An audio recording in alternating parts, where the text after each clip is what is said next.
What is up, guys, and welcome back to another Bangarangin video by Grimlock.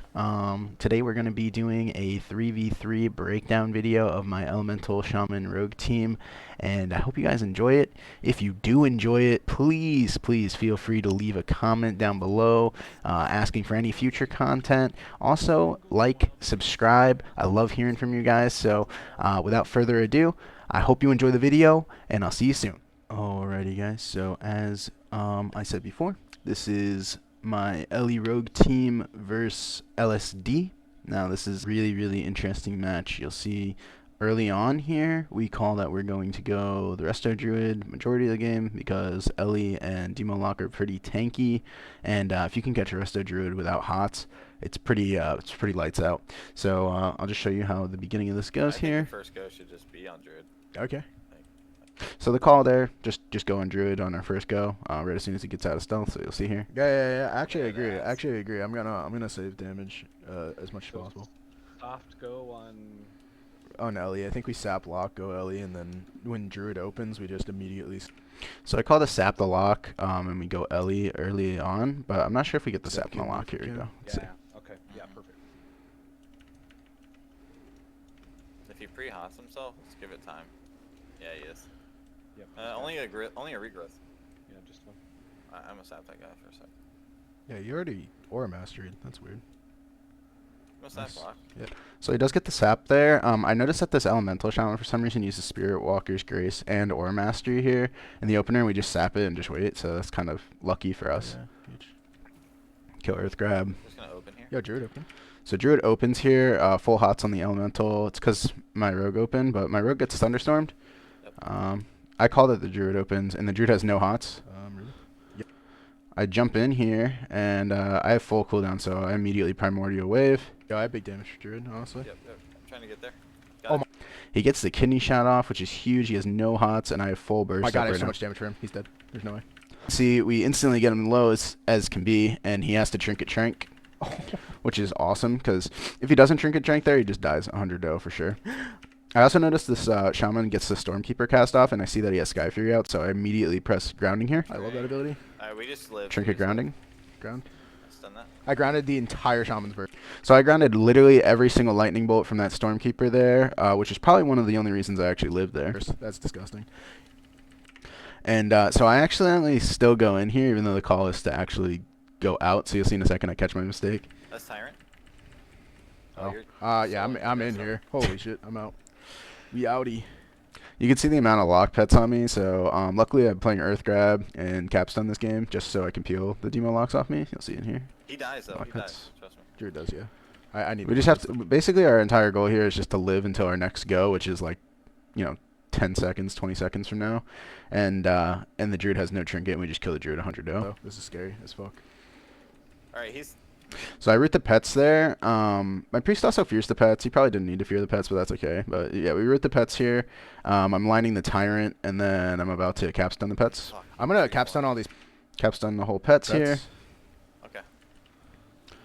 I reapply Earth Shield when I get the chance, just because we're playing defensively. There's no point in me using globals on offensive stuff here. I might as well just be using it to reapply Earth Shield, keep myself alive. You're scared. You're scared of.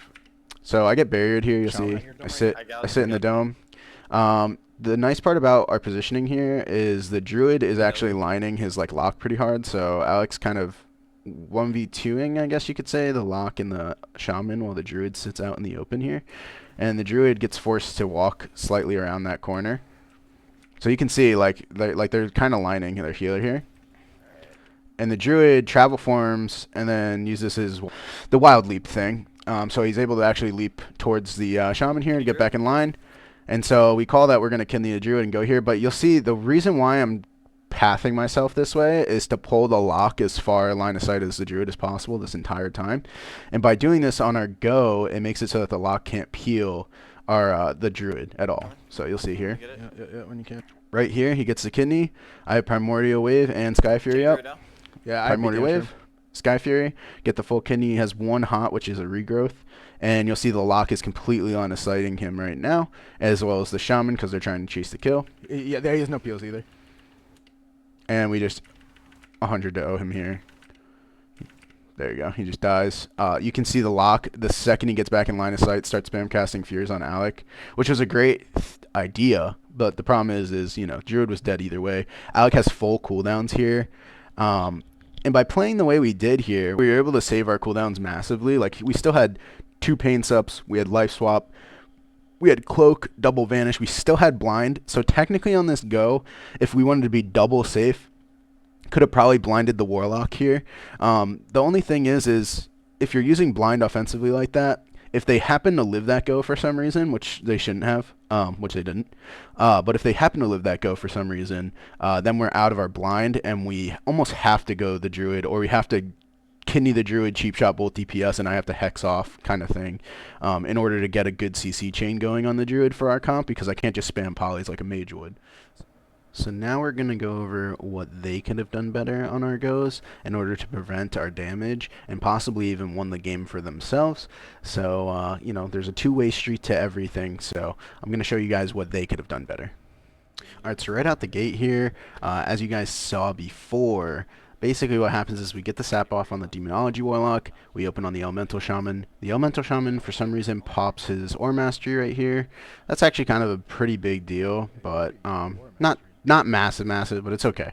So, yeah, we open on the Elemental Shaman. Now, what the lock should have done here is immediately Axe Toss Alec. And the reason being is this entirely stops our opener. He doesn't, which is fine. The reason why it's fine is because we don't plan on doing a lot of damage to this Elemental Shaman, but if we did, that Axe Toss could have prevented a lot of damage. So, basically, I leap in for this Druid here. Right here, instead of casting for damage, which you can see, the lock like kind of panics here in Nether portals. What he could have done instead, like look how fast the druid goes down. So from here, so right here, the second the kidney lands, the lock should have either been fearing, or the shaman should have been hexing me or Alec. Realistically, if I get CC'd here, the druid doesn't die because I'm doing the majority of this damage. So because he didn't axe toss the opener, I expected the lock to actually axe toss it like here. Oh my god, I have so much damage for him. But even if he axe tossed Alec here, majority of the damage that's going out right now, like all of that right there, is my damage pretty much. But if I get axe tossed here into a hex, stops our entire go. If I get axe tossed and I trinket into a hex, stops our entire go. If he gets axe tossed and I get and he fears rogue, he at least lives with like 150k out of the kidney, and he probably can save his trinket and just trank out of it. Yeah, I think they just panic here. They don't expect this damage. And the fact that he has to trinket trank immediately means pretty much at this point we've won the game. So realistically, if they could have prevented this exact situation from happening, it would have been a lot different of a story, especially because he does it so late. Like if he could predict this damage right here and trinket trank, then maybe it's a little bit better. Or even if he just trinket bear forms here instead and saves trank for a future go, that's also pretty big for them too. So there's stuff that each one of these players could have done a lot better. The shaman putting grounding down was a really good idea. The problem is they're playing so far away from their druid, it actually doesn't affect him, which is crazy because I think grounding has like a 30-yard range or something like that. It's an unreal amount of range. So it was a misplay, but it was also like he probably expected my damage to get grounded, and it just didn't, which was a pretty big deal. So from that moment on, we pretty much control the pacing of this game. So I get axe tossed here on their damage, and it forces my trinket because I immediately know if I get hit by this Elemental Shaman Stormkeeper, I'm going to drop really low. Now, I didn't need to trinket, but I traded so that my priest didn't have to. So I trinket into grounding, and the reason why is because I value my priest trinket, my priest pain sups, and my priest avoid swap way more than my trinket, in my opinion. So, especially because I can't really peel, so if I get sat in a CC while somebody else is getting trained, my trinket isn't even that important. So, like, if I trinket to save somebody else, it doesn't really matter. Most of the time, shamans are going to be trinketing to save themselves. So, I save myself there. I get a little greedy here and go on the druid.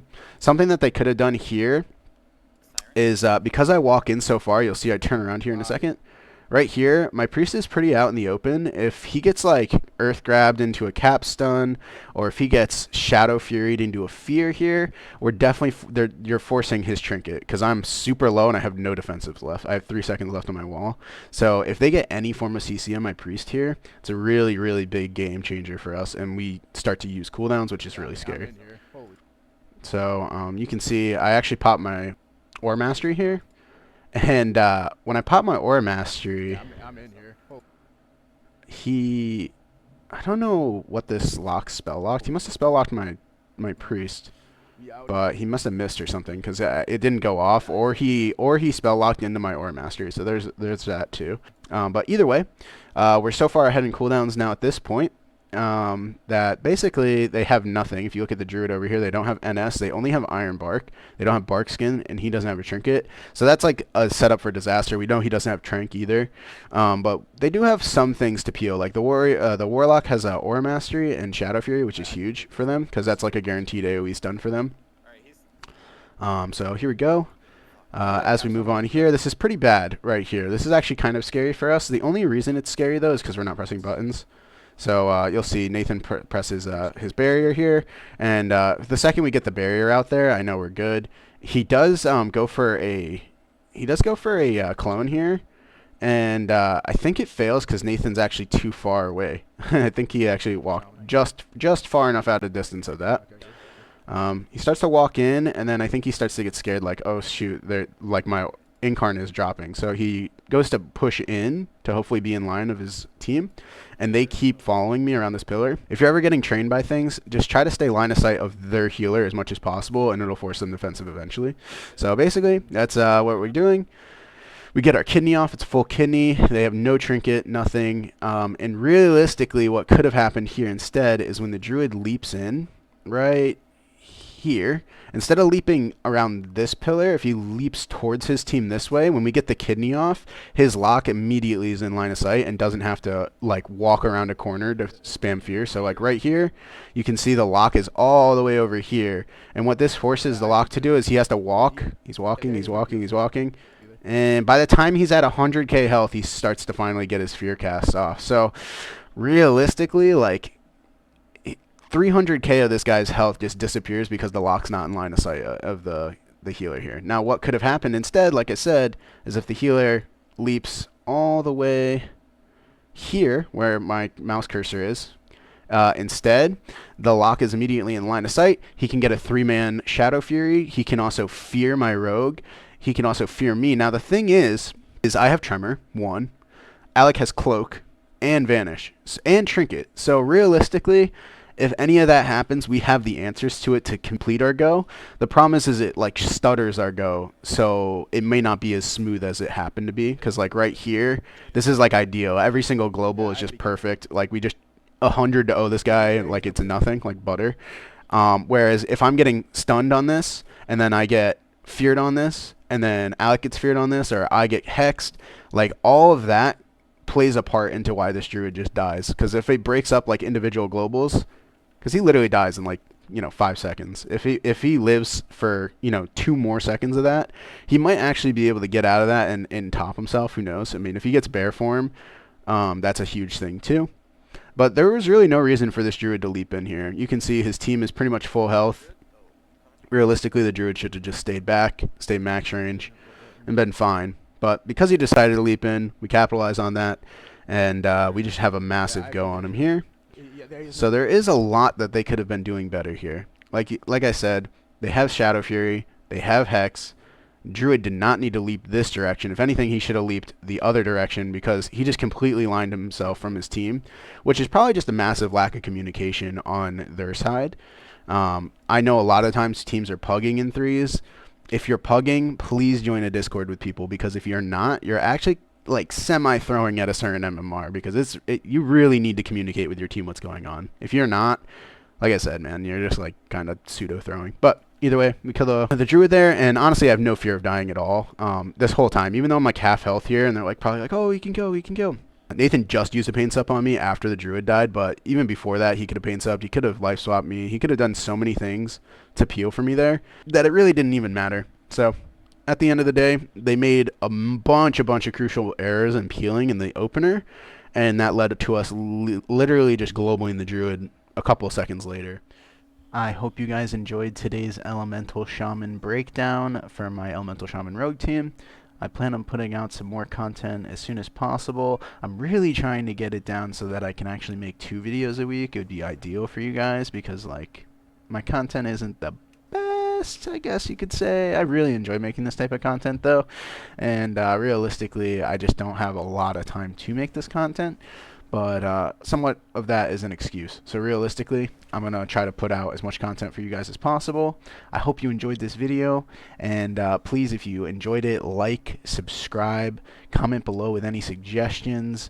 I love hearing from you guys. I reply to every single comment like as soon as possible. Most of the time it's within 24 hours.